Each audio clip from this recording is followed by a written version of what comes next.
안녕하세요. 법무법인 발을정 아나운서 김유진입니다. 오늘은 기업 회생과 기업 파산 전문가신 강병철 변호사님 모시고요. 이야기 들어볼 텐데요.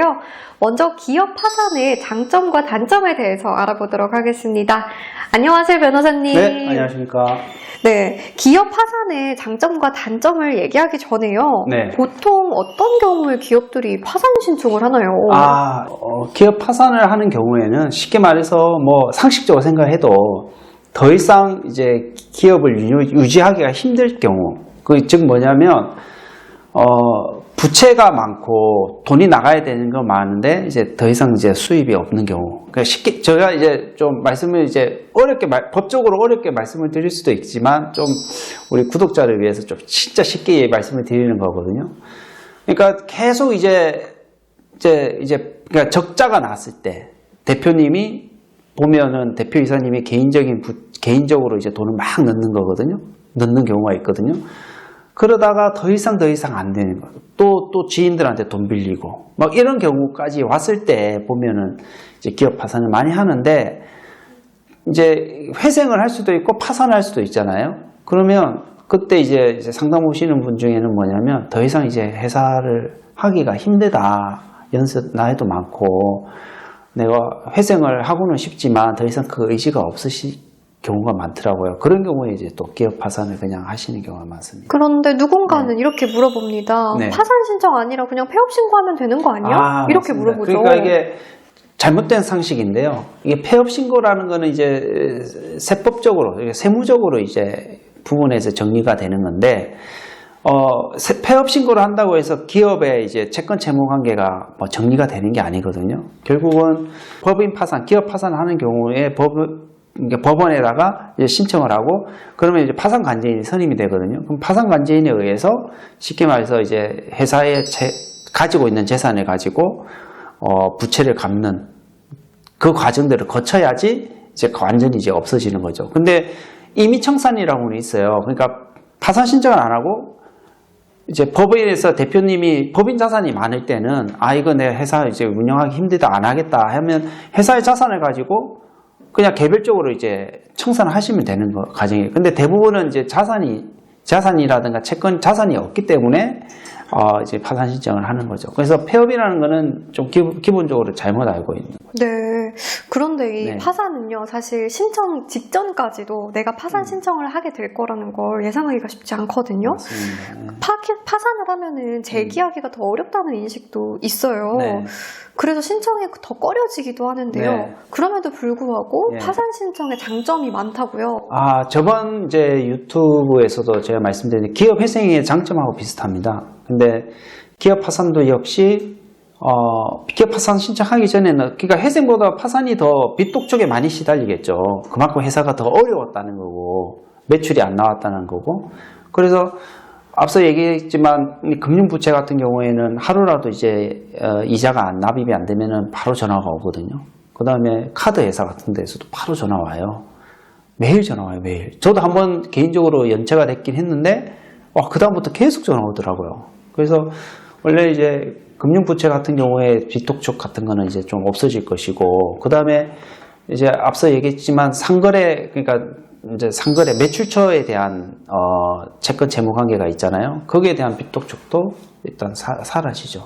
그러면은 법원에서는 또 이제 선임한 파산 관제인이 또 있다고 하는데요. 이것도 설명 한번 해주세요. 예. 그러니까 이제 그 기업 파산의 이제 장점이라고 하는 게 아까 서두에도 말씀드렸지만 개인적으로 이제 막 갚는 것보다는 쉽게 말해서 법원에서 선임한 파산 관제인에 의해서 법률적으로 이제 채권 채무 관계가 정리가 되는 게 제일 깔끔하잖아요. 그렇게 해야 이제 완벽하게 정리가 되는 거거든요.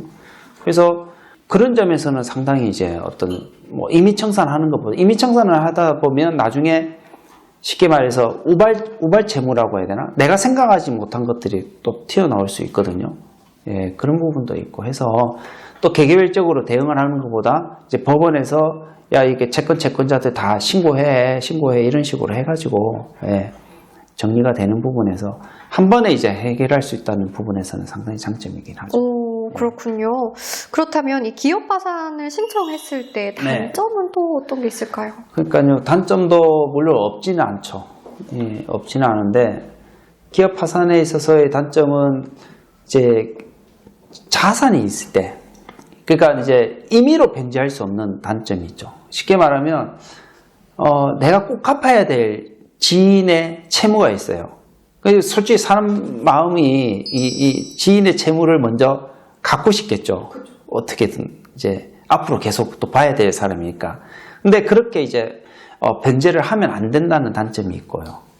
예, 그 다음에 또 내가 변제를 했을 때 또 자기한테 유리한 게 있잖아요. 그러니까 일방의 어떤 공평의 원칙에 어긋나게 다른 사람한테 일방적으로 못 갚는다는 단점이 있어요. 그러니까 그 자산을 가지고 무조건 공평하게 법원에서 선임한 이제 파산 간제인을 통해서 이렇게 갚아야 된다는 게 어떻게 보면 약간 단점이긴 하죠.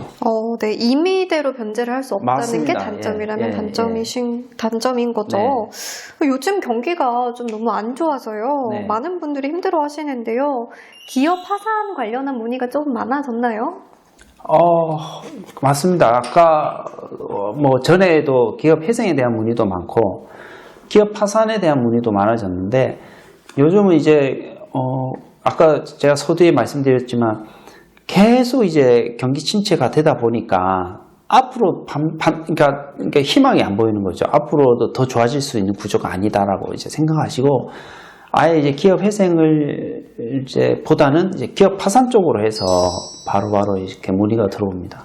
그래서 확실히 이제 법원 통계라든가 이제 신문에 자꾸 보도가 되고 있거든요. 그래서 작년 대비 뭐 기업 파산 건수가 현저히 늘었다. 예, 그렇게 이제 많이 보도가 되고 있는 상황입니다. 저희들 법무의 발일정의 부산 사무소에도 이제 파산 신청에 대한 상담 문의가 많이 오고 있습니다. 네, 이렇게 어려운 난국에 기업을 지원하는 제도를 잘 이용하는 것도 하나의 방법이겠죠. 맞습니다. 네.